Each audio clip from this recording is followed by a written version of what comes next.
Here's the time to act. When the idea is hot and the emotion is strong. That's the time to act. You say, Mr. Rohn, I'd like to have a library like yours. See, if you feel strong about that, what you got to do is get the first book and then get the second book. Before the feeling passes and before the idea gets dim, action pronto, action immediate, action as soon as possible. Because if you don't, here's what happens. We call it the law of diminishing intent. We intend to when the idea strikes us. We intend to when the emotion is high. But now if you don't translate that into action fairly soon, now the intent starts to diminish. And a month from now it's cold. A year from now, can't be found. So act. Set up a discipline when the emotions are high and the idea is strong and clear and powerful. That's the time to set up the discipline. Somebody talks about good health and you're stirred. Says, right, I need to get a book on nutrition. Get the book before the idea passes and before the emotion gets cold. Go for the book. Start the library. Start the process. Fall on the floor. Do some push-ups. Action. Got to take action. Otherwise, the wisdom is wasted. Otherwise, the emotion soon passes. Unless you put it into a disciplined activity. Capture it. Disciplines is called how to capture the emotion and how to capture the wisdom and translate it into equity. Disciplines. Now here's what's important about disciplines. All disciplines affect each other. In fact, here's a good philosophical phrase. Everything affects everything else. Nothing stands alone. Don't be naive in saying, well, this doesn't matter. I'm telling you, everything matters. There are some things that matter more than others, but there isn't anything that doesn't matter.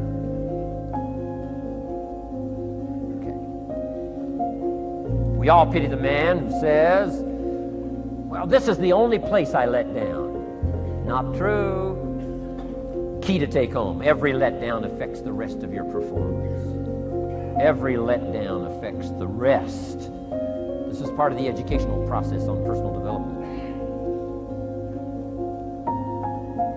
If you don't take the walk around the block, you probably won't do the apple a day. If you don't do the apple a day, you probably won't start building your library. If you don't build your library, you probably won't keep a journal, and you won't take pictures, and then you won't do this, you won't do wise things with your money, won't do wise things with your time, won't do wise things with your possibilities and relationships, and the first thing you know, 6 years of that accumulated, and we say you have messed up. So the whole key to reversing that process now is to start picking up these disciplines. Now here's the positive side. Every new discipline affects the rest of your disciplines. Every new one affects the rest. That's why action is so important. The least action, the smallest action. Take it. Because when you start accomplishing and the value starts to return from that one action, it'll inspire you to do the next one and the next one and the next one. You start walking around the block, it'll inspire you to get an apple. Get an apple, it'll inspire you to get a book. Get a book, it'll inspire you to get a journal. Get a journal, it'll inspire you to grow, develop some skills. All disciplines affect each other. Every lack affects the rest. Every new affects the rest. The key is to diminish the lack and set up the new. And you've started a whole new life process. Key. Also, one more thought on discipline. Here's the greatest value of discipline. Self-worth. Self-esteem. People are teaching self-esteem these days, but they don't connect it to disciplines. The least lack of discipline, and it starts to erode our psyche. One of the greatest temptations is to just ease up a little bit, right? The slightest lack of doing your best starts to erode the psyche. Instead of doing your best, doing just a little less than your best. Sure enough, you say, well, it's just going to affect my sales. No, it's going to affect your consciousness. It's going to affect your philosophy. Now you've begun in the slightest way to affect your own philosophy. Here's the problem with the least neglect. Neglect starts as an infection, and if you don't take care of it, it becomes a disease. And the worst of all, when neglect starts, it diminishes our self-worth, our self-confidence, our self-value. You say, well, how can I get back my self-respect? I'm telling you, you don't have to go to 29 classes. All you have to do is start the smallest discipline that now corresponds to your own philosophy, like I should, and I could, and I will. No longer will I let neglect stack up on me so that I will have the sorry scenario 6 years from now, giving some excuse instead of celebrating my progress. That's the key to discipline. Okay? Let's get kids involved in the least of disciplines. One more, and then one more, and then another one, and then another one, and then some more. And the first thing you know, you're starting to weave the tapestry of a disciplined life into which you can pour more wisdom and more attitude and more strong feeling, more faith and more courage. Now you've got something, a vessel in which to put it. And now the equities start to flow. And the early return, I'm telling you, if you'll start this process, the early return will have you so excited. You'll commit yourself to this strategy for the rest of your life. You'll never go back to the old ways. Join a new crowd. Join a new group. The disciplines to do it. Take action. I recommended the last time I was here the little book, Richest Man in Babylon, and I said I've lectured now to over 3 million people in the last 33 years, and I've recommended this little book to almost all of them, I think. Guess how many have actually gone and got this little book? Answer, very few. My best guess is 10%. Such an easy thing to do.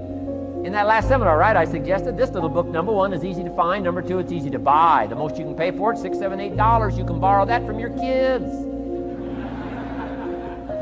And number three, it's easy to read. It's in story form. That's why I use it for teenagers, teaching them how to be rich by 40, 35 if you're extra bright, much sooner if you find a unique opportunity. But if it's easy to find and easy to buy, and if it's easy to read, why wouldn't everybody go get it? We don't know. What do you know? You don't know. I don't know. Nobody knows. Here's how profound it is. Some do and some don't. Now here's the numbers. About 10% do. 90% don't or won't. We don't know the mystery of that. And I'm telling you, 10 years from now, those numbers will still be the same. 10% will, 90% won't. The numbers don't change. Only the faces change. You're looking at one of the faces. I used to belong to the 90% who couldn't be bothered even if it was easy. Guess how many people have a library card? Wisdom of the world available. Transform your life in any value amount you want. By the way, how much is a library card in Texas? Free. Here's what free is. Easy. I mean, it can't be any easier than free. Somebody says, well, would you bring it by? Well, no. At least you got to go get it. No. Wisdom of the world available. Transform your life spiritually, socially, personally, economically, and every other way. Teach you how to be rich and powerful and sophisticated and healthy, influential. How many people have a library card? Answer, 3%. 95, 97% couldn't be bothered. Guy specializes in happy hour, but he doesn't have a card. And now readily and quickly blames the government and blames his company and blames policy and blames the pay scale. When if he only knew, if he joined the 3%, here's my advice to you today. Walk away from the 97%. Don't talk like they talk. Don't act like they act. Don't go where they go. Don't specialize in what they specialize in. Throw away the blame list they cling to. Start you a new life.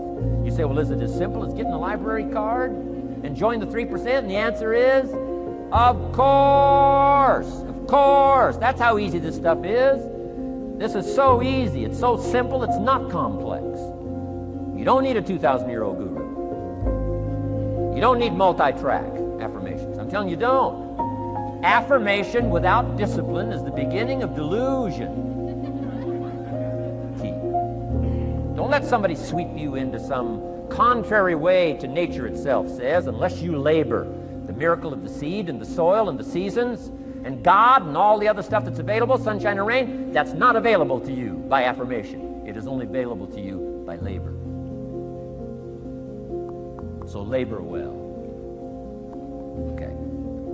Learn well. Discipline yourself well. And you can have all the treasures you want. This stuff's easy and simple. It's not ocean waves and seagulls. You don't have to move to Sedona where all the force fields come together in Arizona.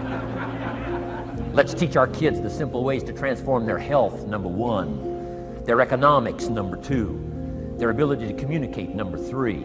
Their life and treasure and lifestyle, number four. Spirituality, number five. And the list goes on and on. Let's not leave out any of the least of disciplines that encourage us to do the next one, to do the next one, to do the next one. First thing you know, this whole scenario for you is spinning up instead of out of control on the negative side.